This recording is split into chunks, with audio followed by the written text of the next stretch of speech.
Bonjour à tous, la Maison de l'Europe des Tours Centre d'information Europe Direct reçoit aujourd'hui M. Sylvain Crépon, maître en sciences politiques à l'Université François Rabelais des Tours. Bonjour M. Crépon. Bonjour. Monsieur Crépon, vous êtes avec nous aujourd'hui pour nous parler des mouvements populistes caractérisant la scène politique actuelle française et européenne. Est-il possible de donner une définition générale à ces termes qui est quand même assez générique, populisme, qui permet aujourd'hui de regrouper sous une même appellation plusieurs partis, plusieurs mouvements, une définition générale ou bien une liste d'aspects communs? Alors vous l'avez dit, l'opération est assez complexe parce que effectivement le terme de populisme regroupe des mouvements que beaucoup de choses opposent par ailleurs. Alors en général on donne deux indications pour essayer de préciser ce terme. Alors la première, c'est que c'est tout d'abord une dénonciation des élites politiques, économiques, qui sont censées être d'une part déconnectées du peuple, de ses aspirations, et d'autre part qui sont censées être corrompues et s'accaparer le pouvoir. Donc ça, c'est le premier élément. Le deuxième élément, c'est que le populisme est souvent incarné par des leaders charismatiques qui, en quelque sorte, souhaitent s'affranchir des institutions représentatives et établir un lien direct entre eux-mêmes, leaders, et donc le peuple, la population. Et donc l'idéal de fonctionnement démocratique, c'est souvent le plébiscite, le référendum. Donc ça, c'est un peu les deux grands aspects, les deux grandes caractéristiques des mouvements populistes, mais encore, il faut être très prudent parce qu'il y a vraiment une très grande variété de mouvements populistes. On pourrait donc dire qu'ils ont comme une tendance à flatter, c'est-à-dire, enfin, je ne sais pas si c'est vraiment les bons termes à utiliser, mais c'est des mouvements qui jouent beaucoup sur un registre émotionnel. Absolument, le registre émotionnel est vraiment au cœur de la problématique populiste, puisque, comme je l'ai dit tout à l'heure, ça concerne un leader charismatique et qui essaye en quelque sorte d'entraîner les foules, d'entraîner les populations dans la direction politique qu'il a désignée. Avec, encore une fois, cette dénonciation des élites, et donc à travers tout cela, le registre émotionnel est très fort parce que le leader charismatique est censé comprendre, voire même bien souvent ressentir les aspirations du peuple, de la population, ressentir son malaise, ressentir ses souffrances. Et donc le leader voulant se faire l'écho, le porte-voix du peuple, pour le mobiliser, il joue très souvent sur ce registre émotionnel. Quels sont les mouvements populistes contemporains de la scène politique actuelle, donc en commençant peut-être de la France pour élargir après à l'Union européenne? Alors, on dénombre deux grandes orientations des mouvements populistes. Alors, tout d'abord, il y a les mouvements populistes d'extrême droite ou de droite. Alors, en France, naturellement, c'est incarné par le Front National. Et puis, plus récemment, on a vu des mouvements plutôt ancrés à gauche qui n'hésitent pas à jouer le registre populiste avec, par exemple, le mouvement de Jean-Luc Mélenchon qui lui-même, par moment, assume cette caractéristique populiste. Donc ça, c'est ce qui concerne la France. Alors ensuite, en Europe, vous avez des mouvements d'extrême droite qui sont un peu dans la lignée du Front National que l'on connaît. Vous avez le FPO en Autriche, par exemple. Vous avez le Vlaams-Belang en Belgique.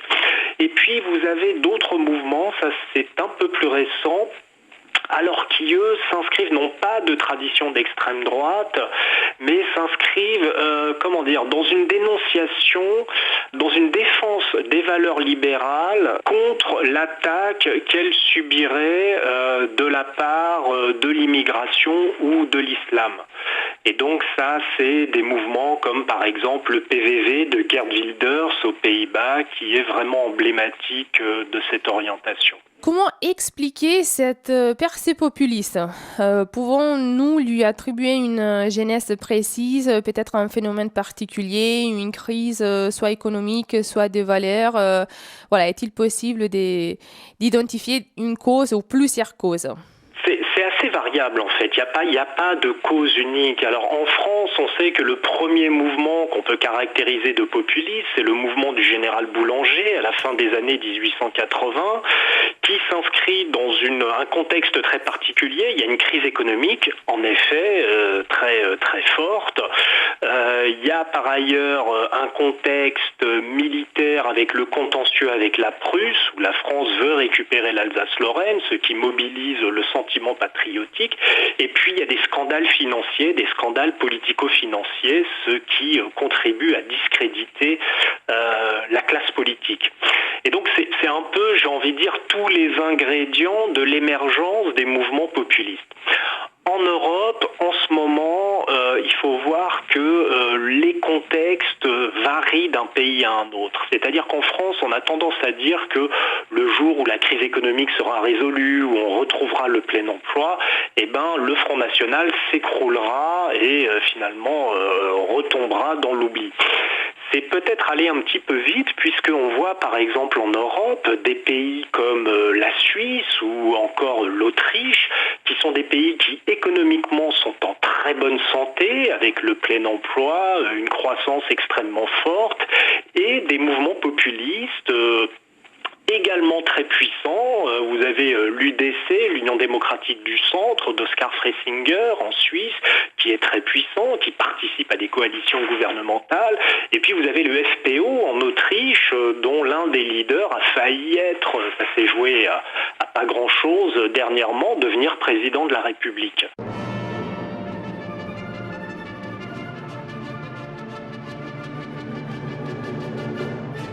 Sur RCF, la vie quotidienne en question, c'est à votre service du lundi au vendredi à 10h.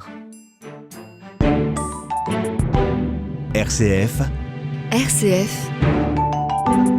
La joie se partage. Vous écoutez Parlons d'Europe avec Monsieur Sylvain Crépon, maître en sciences politiques à l'Université François Rabelais des Tours.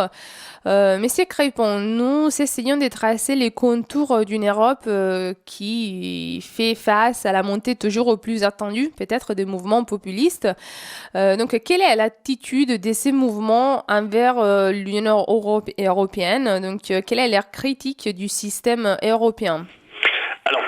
Quasiment tous les mouvements populistes, et plus précisément les mouvements populistes de droite, sont anti-européens. Ou plutôt, on devrait dire, ils sont eurosceptiques, je dirais même plus, ils sont franchement europhobes. Si l'on prend le Front National en France, par exemple, c'est un pays qui veut sortir de l'euro, veut quitter l'euro, veut quitter les institutions européennes, avec une critique qui s'inscrit justement dans le cœur même de la problématique populisme, c'est-à-dire que le peuple retrouve sa souveraineté. Et les institutions européennes, de ce point de vue-là, sont considérées par ces mouvements populistes comme des institutions supranationales et qui donc n'ont aucune légitimité à représenter. Alors, la nation française pour ce qui concerne la France, la nation belge ou flamande pour le Vlaams-Belang, ou l'Angleterre, par exemple, en ce qui concerne le UKIP. Donc, dans le contexte européen, cette europhobie est un des aspects centraux de ces mouvements populistes. Je me demande en effet, et alors quelle est l'attitude des eurodéputés populistes? Parce que parmi quand même les députés européens, il y en a bien certains qui sont issus de ces mouvements. Absolument, c'est un peu tout le paradoxe d'ailleurs de ces partis, c'est-à-dire qu'ils ont des représentants au Parlement européen, ils ont des élus, donc ils ont un porte-voix au niveau de ces institutions européennes et ils utilisent ce porte-voix, cette opportunité de la représentation européenne justement pour attaquer l'Europe, pour attaquer les institutions européennes et donc pour tenter de retrouver leur souveraineté nationale.